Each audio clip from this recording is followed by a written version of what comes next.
Bueno, Alejandro, como ingeniero automovilístico, hoy evidentemente de lo que vamos a hablar es de motor, de coches, estamos también encarando el Rally de Ourense y estás especializado en el desarrollo de materiales ligeros y también buscar una mayor eficiencia en estos materiales.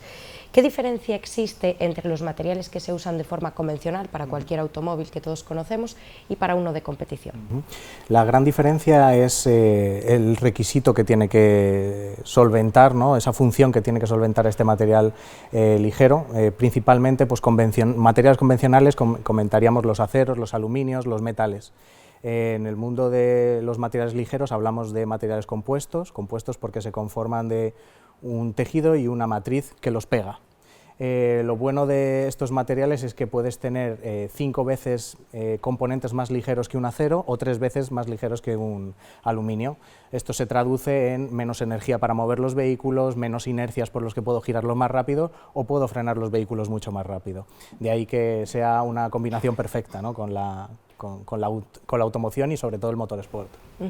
Y a la hora de la seguridad, que es también muy importante en la competición y que ha avanzado muchísimo en los últimos años, ¿cómo influye también pues incorporar este tipo de materiales? Sí, el gran testamento de estos materiales y donde se ven en su máxima esplendid, por así decirlo, es en la Fórmula 1, donde se llevan usando ya desde los años 80, rompiendo un poco ese uso de metales anteriormente para estructuras primarias que vienen a ser las que protegen al ocupante cuando están conduciendo, cuando están pilotando. Pues el uso de materiales ligeros tienen una capacidad de absorción de energía ante un impacto muchísimo mayor. Estamos hablando de órdenes de magnitud de más de 1000 veces lo que tiene un metal. Por lo tanto, a un peso similar tienes un performance mucho más alto, o para obtener el mismo performance tienes un peso muchísimo más bajo.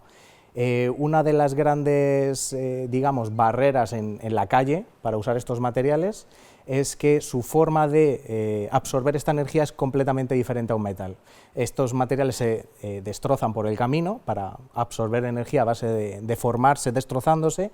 Los metales se deforman y bueno, pues casi todas las regulaciones para coches de calle están basadas en deformación, haciendo un poco de barrera de entrada, ¿no? Para estos nuevos materiales, pero poquito a poco estamos rompiendo ahí esos clichés y consiguiendo que cada vez haya más vehículos en la calle que se favorezcan de estos materiales. Y físicamente, quiero decir, como lo percibiríamos las personas visualmente, ¿qué diferencia veríamos, por ejemplo, en un accidente con un vehículo que incluye este tipo de materiales y uno que no?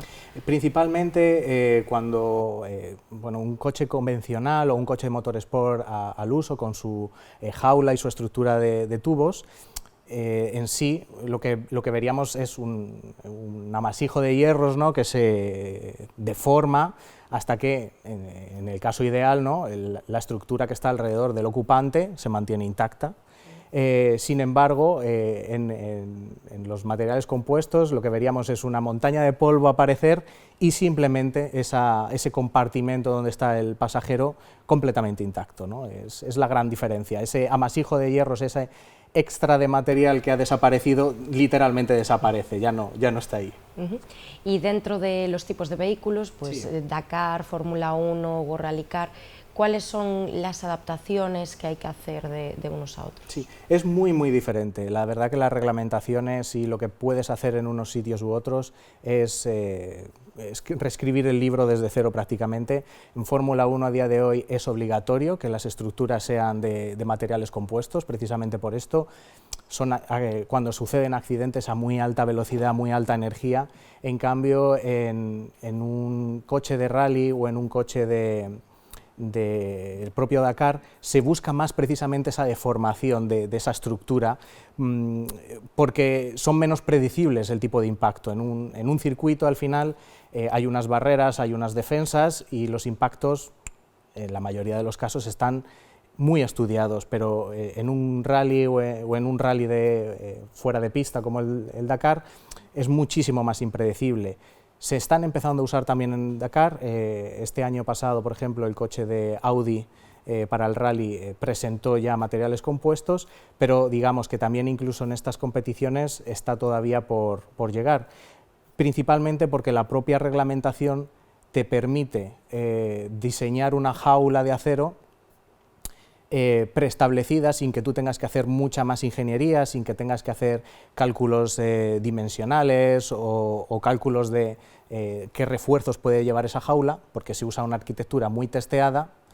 Sin embargo, cuando tú te enfrentas a usarlo con materiales compuestos, tienes que hacer todo ese desarrollo. Entonces tiene que haber una empresa detrás que económicamente se lo pueda permitir y bueno, y que esté por la labor, ¿no?, de invertir en ese desarrollo para llevarse un retorno de aprendizaje, desarrollo tecnológico o lo que sea. Y a nivel científico, como ingeniero, ¿cuánto cuesta llegar hasta este punto? Quiero decir, ¿qué investigaciones hay detrás? ¿Cuál es el trabajo que han para poder llegar a combinar este tipo de materiales? Es una pregunta también muy complicada de responder. Como decía, ¿no?, desde los 80 se usa en Fórmula 1. Alrededor de los casi 90 es cuando se hace obligatorio. No lo inventó la Fórmula 1, venía de aviación y venía sobre todo de helicópteros.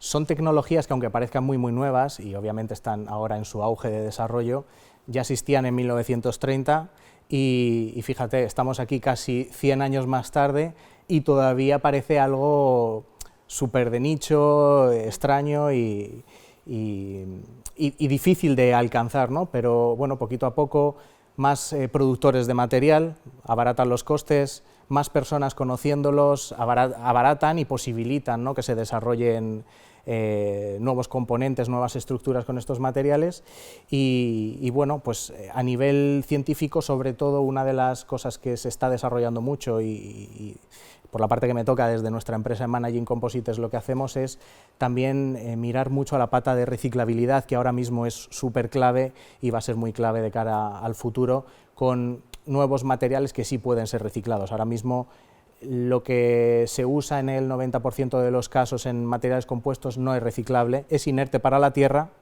pero no se puede reciclar. Volviendo un poco a etapas anteriores, sí. ¿Cómo es esa etapa que pasas en McLaren y cómo das el salto a esta nueva empresa, Sí. a este proyecto? Bueno, con retrospectiva se recuerda súper bonito, en el día a día era muy duro. No solo estar en otro país, cosa que me trajo muy buenas lecciones, mucho aprendizaje personal, mucho crecimiento personal, pero bueno, es espectacular trabajar en una empresa como McLaren, donde literalmente yo me sentía como en un parque de atracciones para ingenieros. De repente estaba en una empresa donde hablara con quien hablara era gente súper inteligente, súper buena, con mucha experiencia en lo que estaban haciendo y donde se tomaban muchos riesgos a la hora de avanzar tecnológicamente. Entonces, por ahí lo del parque de atracciones. Se podían hacer cosas arriesgadas, cosas difíciles, sin saber todas las respuestas y sin tener toda la información en las manos, pero aprender, ¿no?, a base muy de ingeniero, prueba y error, ¿no?, aprendes, tomas decisiones educadas, ¿no?, con un conocimiento previo, pero hay que arriesgarse, si no, no se avanza. Y la verdad, el día a día allí era así. Y luego también toda la parte de la oficina que tienen allí montada, un edificio diseñado por un arquitecto súper famoso, Norman Foster, ha salido en varias películas, incluso Star Wars, pues es que era estar como en un sitio súper especial, ¿no? Me acuerdo perfectamente el día que fui a mi entrevista, pasas por un túnel que está excavado bajo tierra, todo el túnel es en blanco, subes por un túnel, subes por un ascensor donde no se ve nada y de repente en la primera planta un lago enfrente de ti, el coche de Senna en la izquierda, el coche de Prost en la derecha, y dices, joder, yo quiero trabajar aquí sí o sí. Entonces, un privilegio, y la verdad que lo que más me llevo de haber estado allí es que prácticamente vuelvo cuando quiero. Llamo a mis compañeros, tengo suerte que sigo trabajando con ellos, y bueno, puedo volver allí prácticamente una vez al mes, una vez cada 2 meses o así.